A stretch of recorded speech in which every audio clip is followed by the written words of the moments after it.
Senator Cyphers and Delegate Singh. And now, Senator Srinivasan.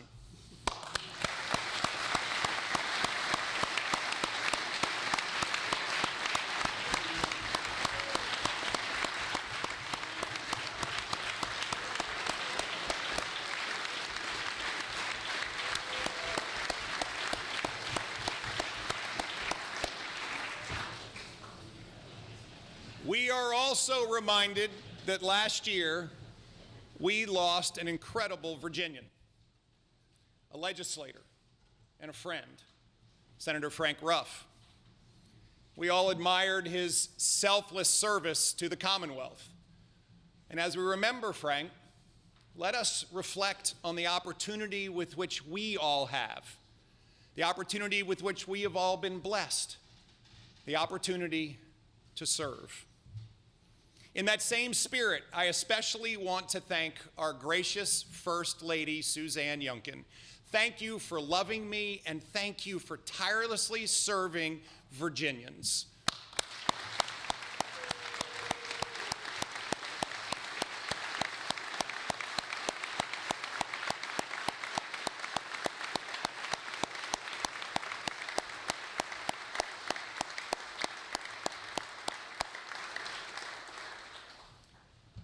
And as we gather here in Virginia, I'd ask all of us to lift up in prayer the Los Angeles residents who have lost everything to the savage fires, to the firefighters and first responders who are putting their lives at risk every hour of every day, and to those that have tragically lost their lives.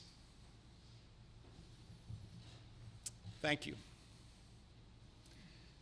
3 years ago, we began a journey together, not as Republicans and not as Democrats, but as Virginians, a journey to make Virginia the very best place to live, to work, and to raise a family, a journey for Virginia to compete and win, and a journey to strengthen the spirit of Virginia together.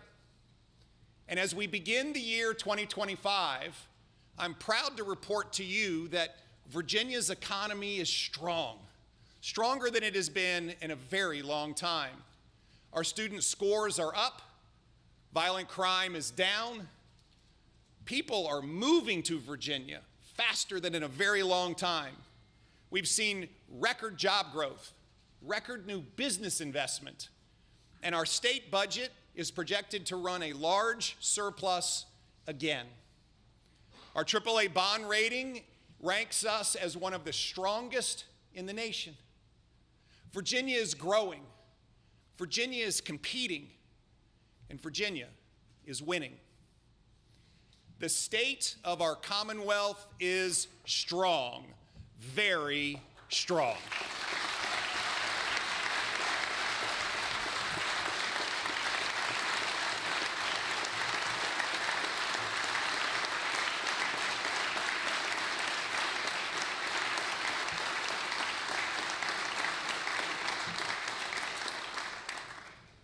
Let me be clear. This strength is because of the work that we have all done together. And not just those gathered here today. Virginians across this great Commonwealth, whether they have just moved here or whether they've lived here for a lifetime, they come from all walks of life, and they are all contributing to our success. On behalf of our now 8.8 million bosses, I urge us to stay the course, to press forward boldly so Virginia keeps winning and Virginia keeps soaring. In our 3 years together, we have built strong pillars that support a winning Virginia. We passed record funding for our students and teachers and returned expectations of excellence to our classrooms. We passed the Virginia Literacy Act and All in Virginia to improve early literacy outcomes and reverse learning loss. We launched lab schools and reignited career and technical education to increase multiple pathways for our students. We passed $5 billion in tax relief so Virginians can keep more of their hard-earned money because that money belongs to them, not the government.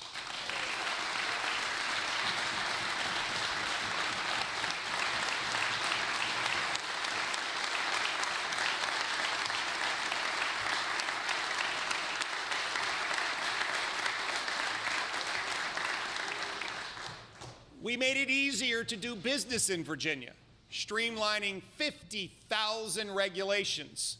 We invested in sites, transformed workforce development, and projected and protected the fundamental right to work in Virginia.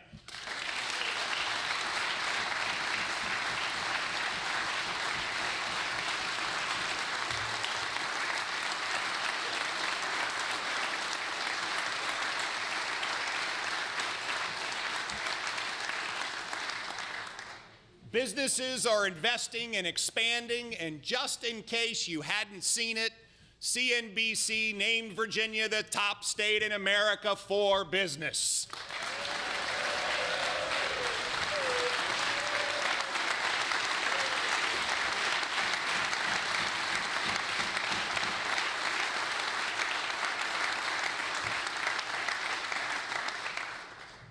We've backed our law enforcement, delivered record funding and pay raises, took on drugs and gangs, battled the fentanyl crisis. In this past year, we have reduced murders in 13 of our most violent cities by 38%.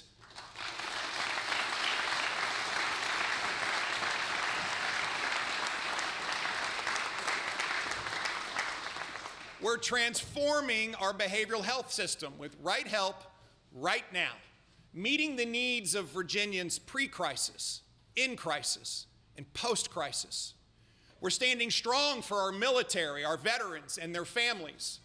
Last August, we were ranked #1 in America for caring most about our veterans.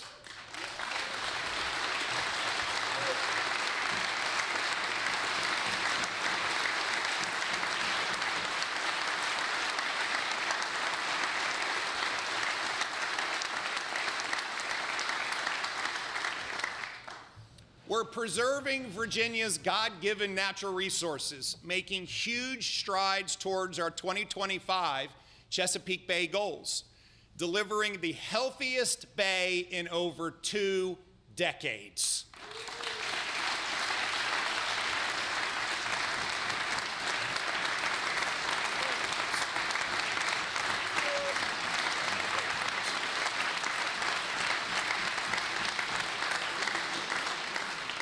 Virginia has returned to a place rich with opportunity, while constantly striving to serve our citizens more effectively and efficiently, truly making government work for Virginians. Today, the Virginia Employment Commission backlog is cleared.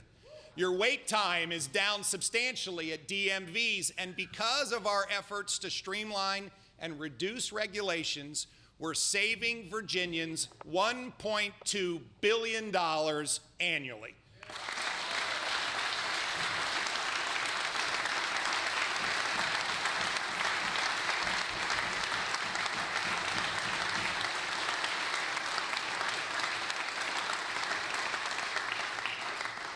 My friends, when these pillars stand together, as they are now, Virginia is stronger than ever.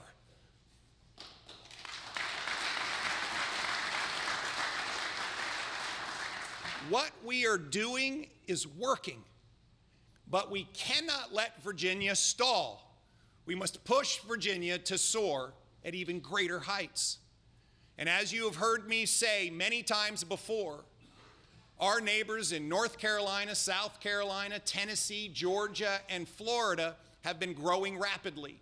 They are going to keep pushing forward just as we must in quality education and health care, lowering the cost of living by providing tax relief, building strong economies, and providing safe communities. Because there are winning states and losing states. When we started all of this together, Virginia was 41st in the nation in net population movement. We are now 9th. For the first time in over a decade, more people are moving to Virginia from the other 49 states than moving away.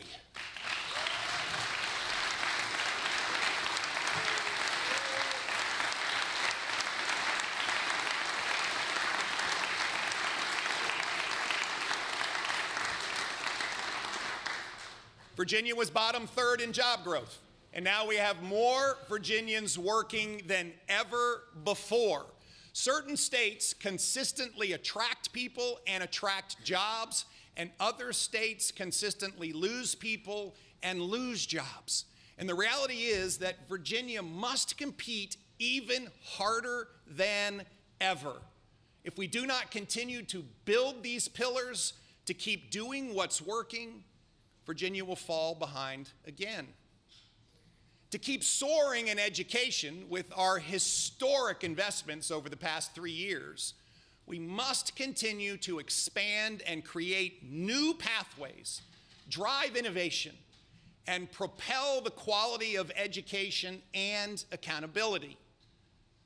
I want to pause here to emphasize our investments in education have been transformational. 18% raises for Virginia's teachers, and over 50% increase in overall funding for public education. That's $7 billion. We have increased investment in K through 12 public education more than any General Assembly or governor has ever.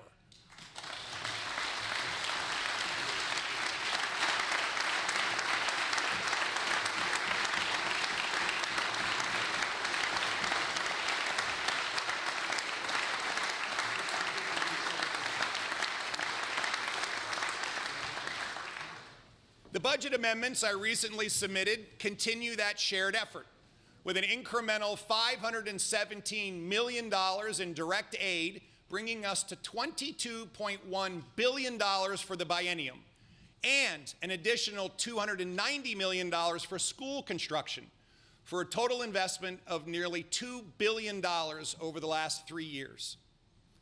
Last year, I challenged us all to not just increase our investment in education, but to also bring our funding formula into the 21st century, a funding formula that would meet the needs of every student. And while a concerted effort was made this past year, there is much work still to be done. And therefore, I urge us to not piecemeal this effort during this session, but rather finalize the foundational and comprehensive redesign of our funding formula and start drafting together legislation later this year. I've directed $1 million of already appropriated Office of Transformation money to support this work, to deliver a comprehensive modeling tool by this summer.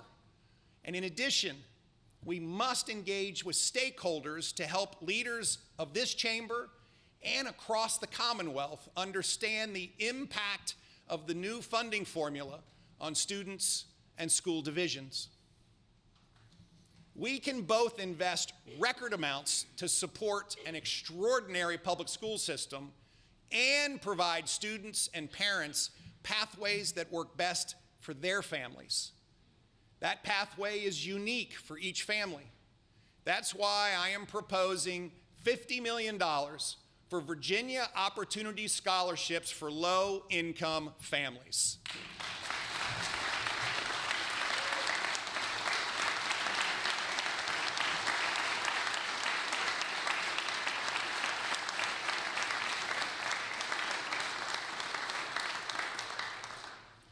Look again to the states around us. Maryland, North Carolina, and even Washington, D.C. all have opportunity scholarships.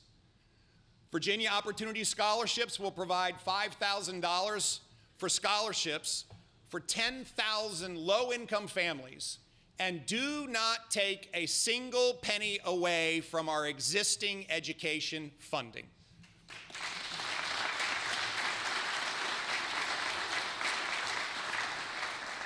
In addition, I'm proposing that we build on the success we've seen with lab schools by expanding partnerships with our HBCUs.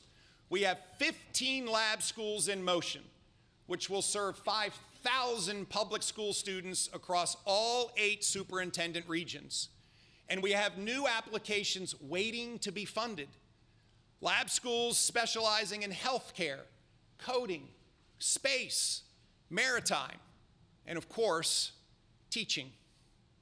With us today is Riley Edwards, a student at the Future Educators Academy Lab School, a partnership between Culpeper, Orange, Madison, and Rappahannock counties, Germanna Community College, and the University of Mary Washington. After she graduates from the Future Educators Academy next year, Riley will have her associate's degree in early education at no cost to her. She wants to become an elementary school teacher and then guidance counselor back home in Culpeper. Riley, we look forward to you teaching and inspiring our next generation.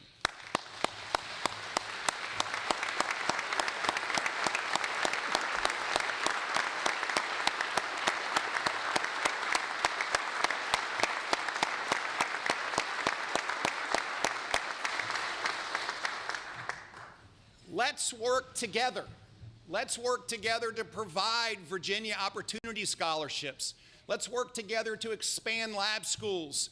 And let's work together to further career and technical education so parents and students can have multiple pathways to a great education. Even with our historic investments in education, there has been an existential crisis inside the classrooms. The use of cell phones and social media in schools.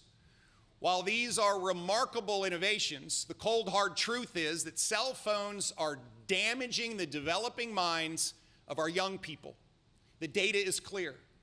Teens spend on average 7 hours a day on their phones. Suicide rates have increased 167% for our young girls. Rates of depression are up 145% for our young boys. Last year, I issued Executive Order 33, calling for cell phone-free education in our K through 12 schools. This year, every school division will have cell phone-free environments in their classrooms, with 100 school divisions bell to bell. In fact, many divisions across the state that attempted half measures found they didn't work and have now gone bell to bell. We know local leadership is critical. At Middlesex High School, the principal is tracking a dramatic decrease in disciplinary referrals and reports that lunch in the cafeteria is loud once again because students are talking to one another instead of buried in their phones. Please welcome Principal Susan Fleet, who is working so hard to help our students succeed.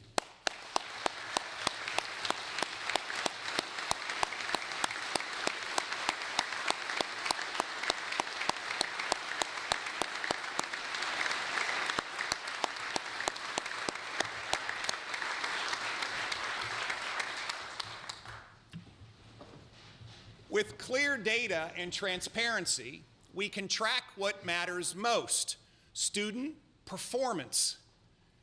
That is at the core of the new School Performance and Support Framework, which just received federal approval from the Biden administration. Now we can identify the schools performing at high levels that can serve as models for others.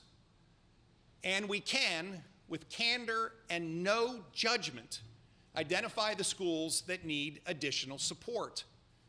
We have a roadmap to readiness to support the schools that need intensive help and get them back on track.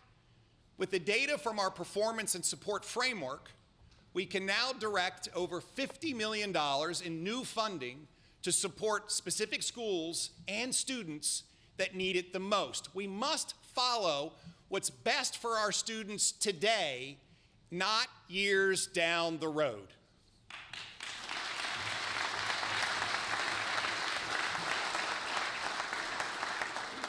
The combination of education, career pathways, great jobs our thriving economy creates opportunity. When we started our journey together 3 years ago, Virginia had lost 140,000 people from the workforce. Today, jobs are growing like never before, with 257,000 more Virginians working versus January 2022, and there are more than 65,000 future jobs coming, tied to companies who have announced investments and expansions.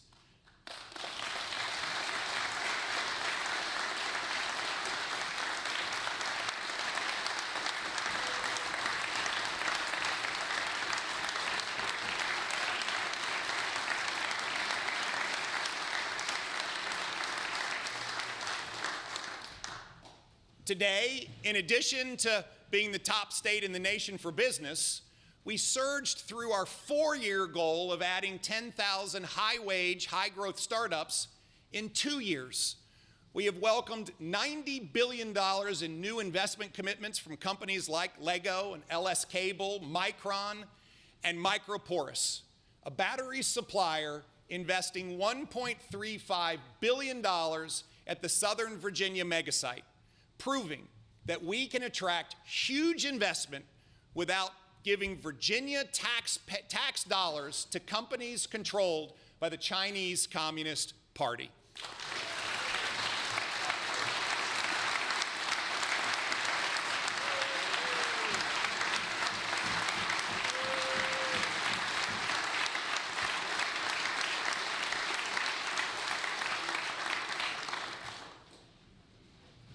And these are great jobs, jobs that are the rocket fuel for our economy, lifting up all Virginians.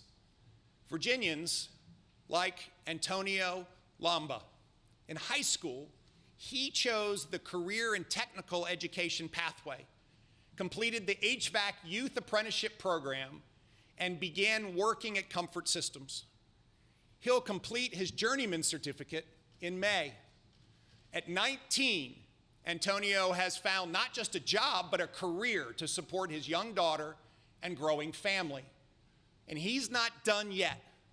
Antonio plans to launch his own business and fulfill his lifelong dream of becoming an engineer. Antonio, keep working and keep winning.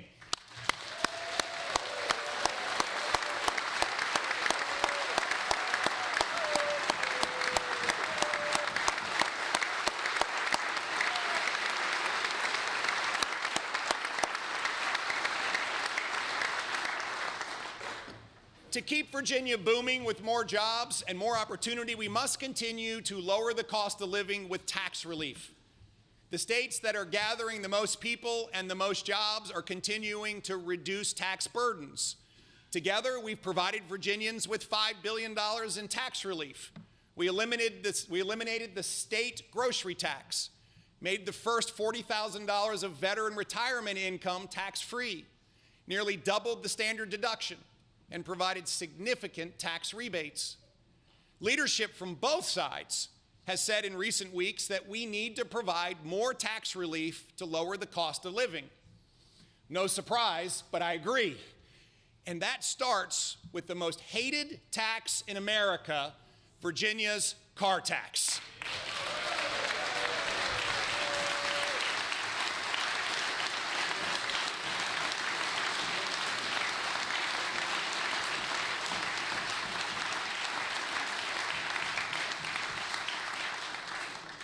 The car tax credit for working class families will provide a permanent refundable income tax credit of up to $150 for individuals earning under $50,000 a year and up to $300 for joint filers earning under $100,000 a year. We can fund the first 3 years with $1.1 billion of the state's projected surplus. And with the average car tax for a typical family of 4 being $290, it would fully cover their car tax while keeping localities whole.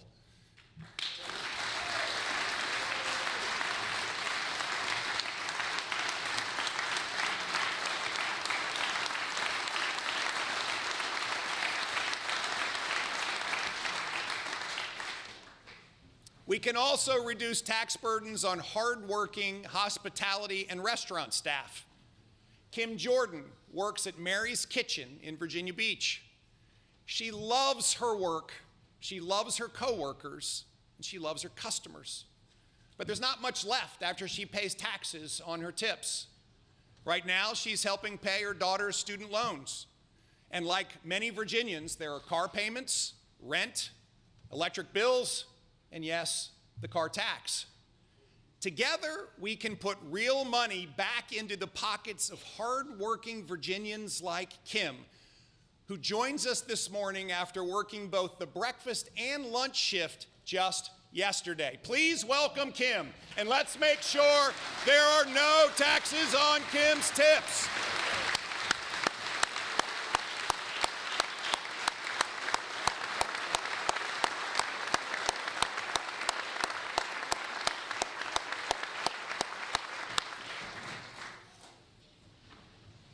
My friends, I urge us to come together, to stand together on the steps of this Capitol, to celebrate bills and a budget that allow hardworking Virginians to keep more of their hard-earned money by extending the standard deduction, removing taxes on tips, and providing relief of the most hated tax in America, the car tax.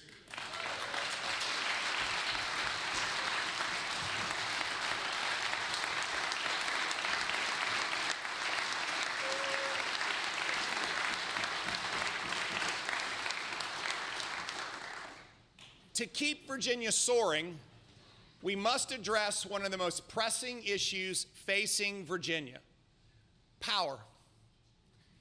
The Virginia Clean Economy Act, passed in 2020, simply is not working.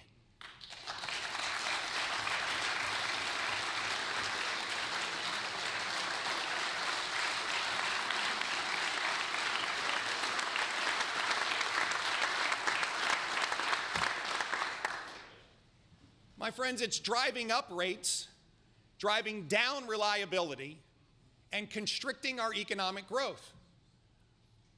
The 2020 forecasts assumed, when VASIA was first passed, very little power demand growth because leadership planned for very little economic growth and very little job growth.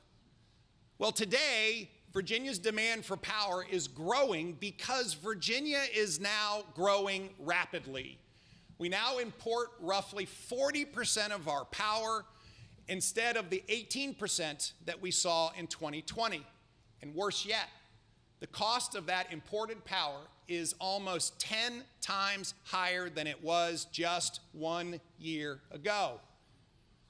To fix this, we need to nearly double our power generation in the next 10 years. And wind and solar just aren't going to get it done. We must stop decommissioning our baseload generation. We must build more natural gas generation, lots of it, build small modular reactors, and yes, finish the projects currently underway. We must aggressively pursue innovative technologies: carbon capture, SMRs, fusion, and hydrogen. This is all American, all of the above. This is embracing innovation over regulation. This is delivering affordable, reliable, and yes, increasingly clean power that will power Virginia's future. Let's work together this session to unlock all of the above and unravel the quagmire that is the Virginia Clean Economy Act.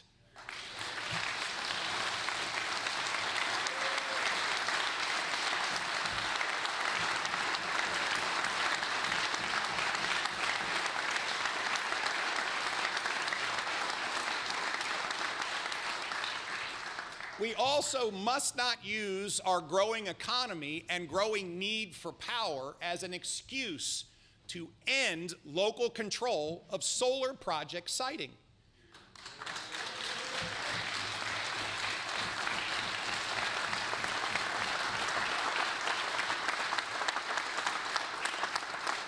Local communities must be able to exercise their rights with regards to land use. The same goes for industrial development, including data centers. Data centers alone support 74,000 jobs, bringing in over $9 billion in Virginia GDP and generate billions of dollars of local revenue, supporting education, public safety, and critical local services.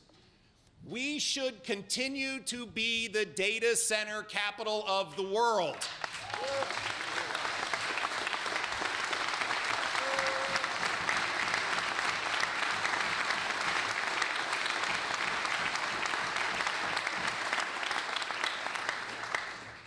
And we should also make sure that Richmond is doing what is necessary to support that goal.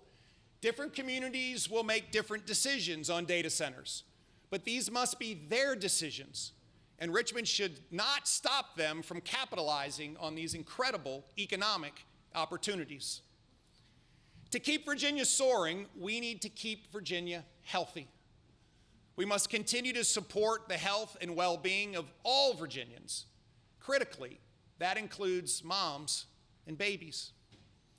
We need to support every mother and work collectively to provide the care she needs to deliver a healthy baby. 80% of pregnancy-related deaths are medically preventable. We know that cardiac conditions, mental health challenges, and substance use are among the leading causes of death. We also know that disparities do exist within Black, Hispanic, and tribal communities, along with rural Virginians.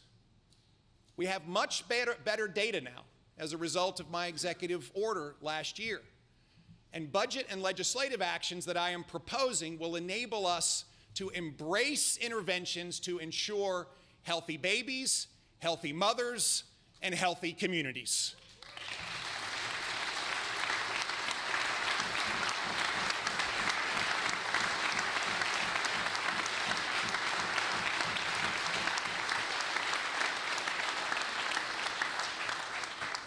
I'd like to thank Lieutenant Governor Earl Sears for her partnership on this most important effort.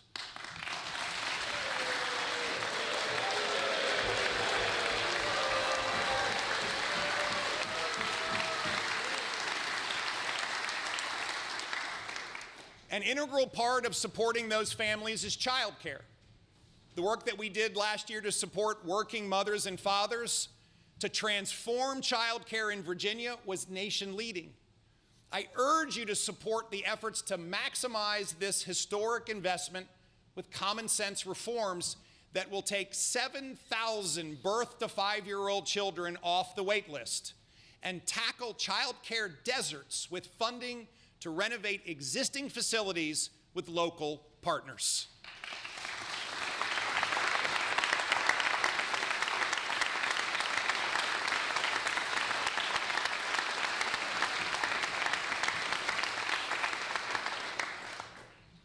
Strong communities also work to prevent harmful drug use. The dangers of marijuana use, particularly among our young people, continue to grow. We know that states with retail markets have seen significant negative impacts on children and adolescent health and safety, increased gang activity and violent crime, significant deterioration in mental health, decreased road safety, and significant costs associated with a marijuana retail market that far exceed the perverse benefit of tax revenue. Now, everyone knows where I stand on establishing a retail marijuana market. Let's work together on other issues where we can find common ground.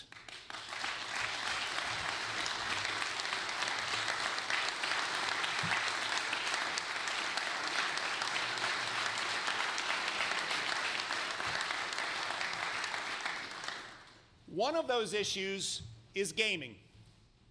We must take action to enable the creation of the Virginia Gaming Commission to consolidate the regulatory oversight of our vast gaming ecosystem under one entity.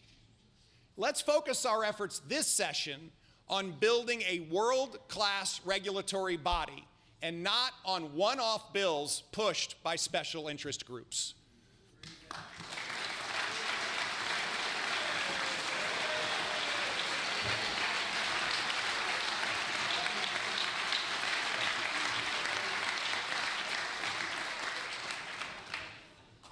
To keep winning, Virginia needs safe communities and must support our law enforcement heroes.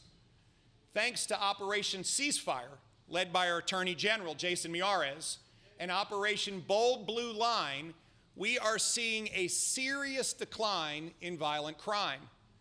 We unleashed the most aggressive drug interdiction campaign in the history of the Commonwealth, seized 16,000 pounds of illicit opioids, 550 of which was fentanyl, enough fentanyl to kill every Virginian 8 times over.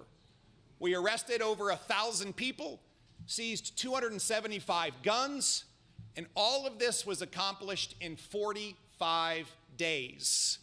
We are fighting back against the gangs and cartels.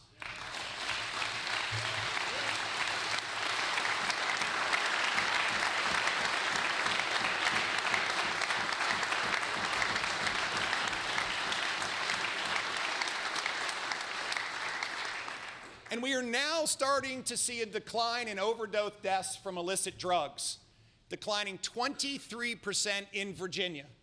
And that's 9 percentage points more than the 14% decline across the nation. With us is Jennifer Johnson, whose precious son, PJ, was sold a Percocet laced with fentanyl. And PJ died. He was just 19 years old with his whole life ahead of him. And the drug dealer is still on the streets. In Jennifer's words, she wants us to remember that PJ shouldn't be defined by one bad decision. Jennifer, please know we are committed to do the work so no mother should suffer what you and your family have gone through.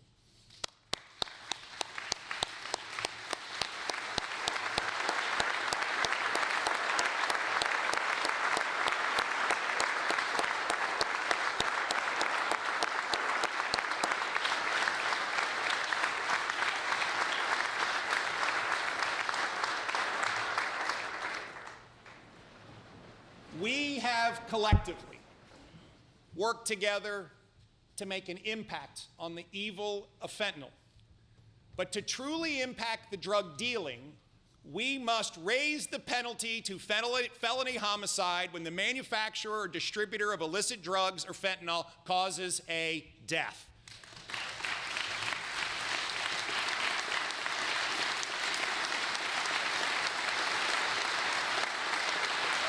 Come on, let's get this done. Let's get it done. Let's get this done this year. There are amazing quiet heroes in our communities who are engaging to build trust and have those important life-saving conversations. Joining us is Loudoun County School Resource Officer Ramon Rivera, who has pioneered one of the first comprehensive fentanyl awareness programs. Deputy Rivera impacts over 2,000 students and parents, warning of the dangers of fentanyl through initiatives including the First Lady's It Only Takes One and the Attorney General's One Pill Can Kill. We started down a journey 3 years ago to have an SRO in every school across the Commonwealth. We have nearly 80% coverage now. Please welcome Deputy Rivera, and let's finish the job and put an SRO in every school.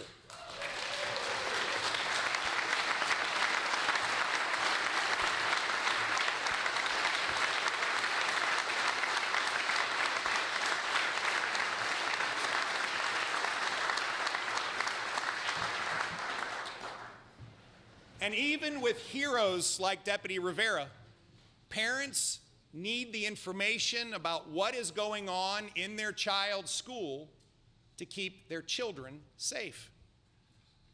I issued Executive Order 28 last year in response to 11 student overdoses in one Loudoun County high school that shockingly went unreported to parents.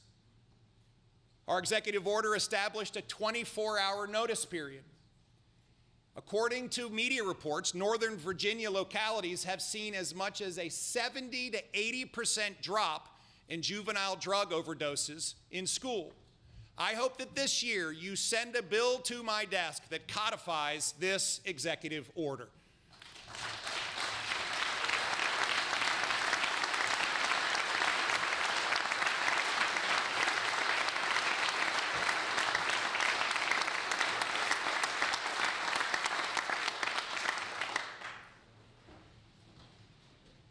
Let's keep Virginia safe.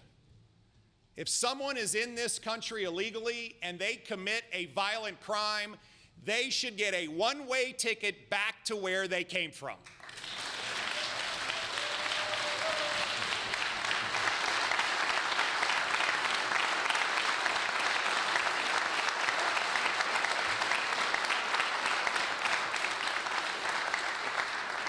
My friends, this should not be controversial.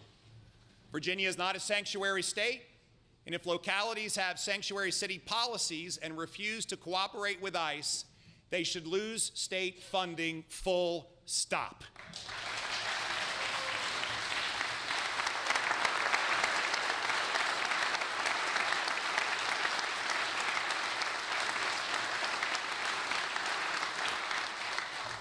We are also seeing increased threats to our national security, with increased drone incursions over Virginia's sensitive and critical infrastructure sites.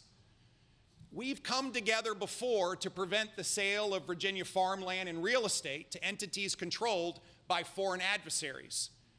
I ask us to work again together. Send me a bill to make flying a drone over critical infrastructure a Class 4 felony.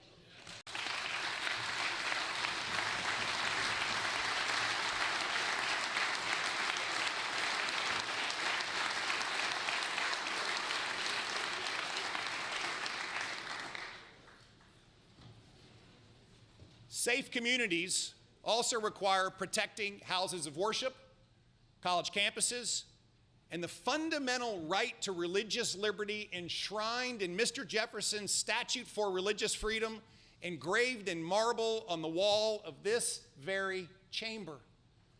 I want to thank everyone for your bipartisan collaboration in passing the international definition of anti-Semitism, protecting civil liberties, and providing law enforcement the tools to combat anti-Semitism and other forms of religious bigotry. We want Virginia to be a place where every Virginian is free from hate.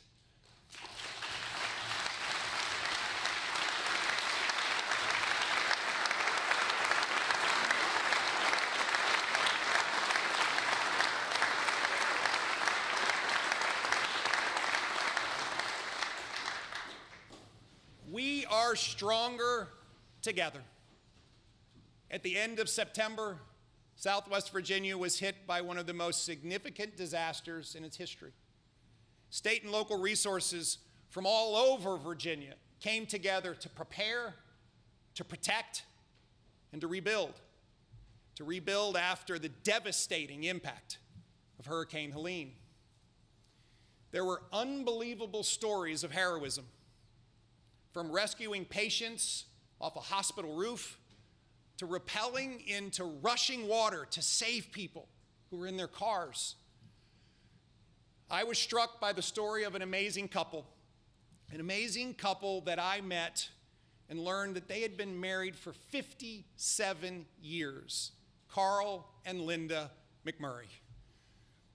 They lived in Linda's childhood home in Taylor's Valley, just off the Creeper Trail in Washington County, when the floodwaters split their house in two. Carl was swept away, while Linda was left in what remained of a second-floor bedroom.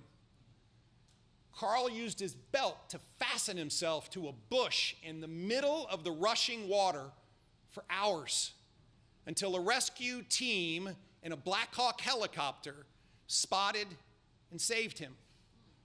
For 16 long hours, Linda clung to hope, reciting the Lord's Prayer in the 23rd Psalm as she waited rescue.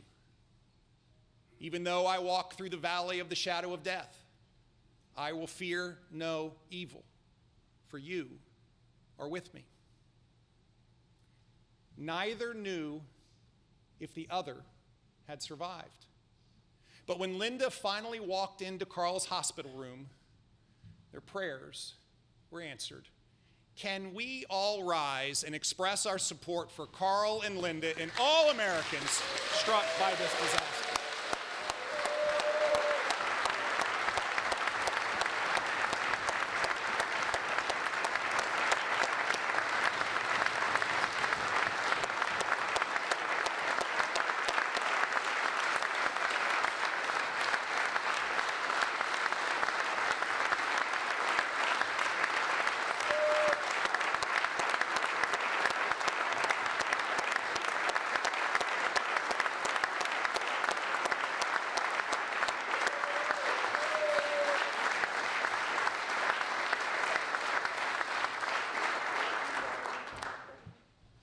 In December, I proposed creating a permanent disaster assistance fund to support life, safety, and housing-related recovery efforts for costs not covered by federal assistance, private donations, or insurance. There is still so much work ahead of us to rebuild in Southwest Virginia. Let's establish the Disaster Assistance Fund and support Virginians in their most vulnerable time in need.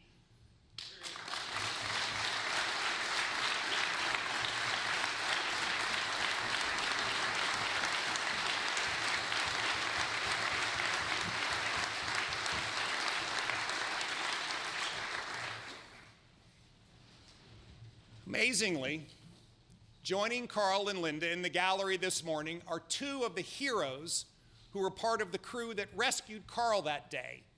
Let's thank National Guard Chief Charles Jackson and Chesterfield firefighter James Borden.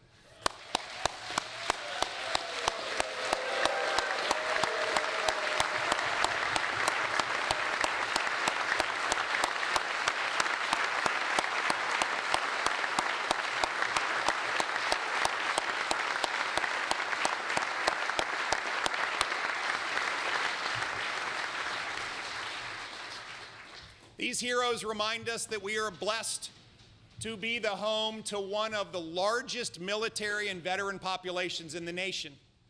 And we must continue to remind ourselves of the sacrifices that our military heroes and their families make. In a world where freedom is not free, we must say thank you. Our military heroes make us all so much better. Just returning from deployment in Poland, as a member of the Virginia National Guard is one of those heroes, Lieutenant Colonel Carlos Maldonado. He has served our country nobly for over 21 years, alongside his wife, Christine, and 3 children. And therefore, Colonel Maldonado, on behalf of 8.8 million Virginians and a grateful nation, we say thank you.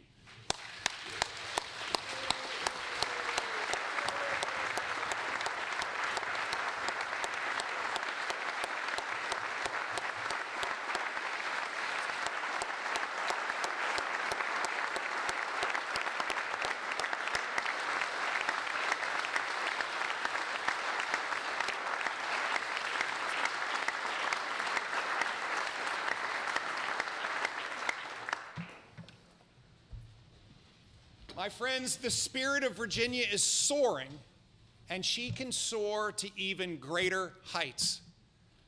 Our 12th governor, James Monroe, noted a free, virtuous, and enlightened people must know full well the great principles and causes upon which their happiness depends. This is our opportunity now to work together this session, not as Democrats and not as Republicans, but as Virginians, to further strengthen those pillars, those great principles upon which the strong and heroic people of this Commonwealth build their futures and pursue their dreams. God has and is truly blessing Virginia. What an honor and privilege it is to serve this great Commonwealth, to see her win, to see her soar. Thank you. And may God bless each and every one of you, and may God bless the Commonwealth of Virginia. Thank you very much.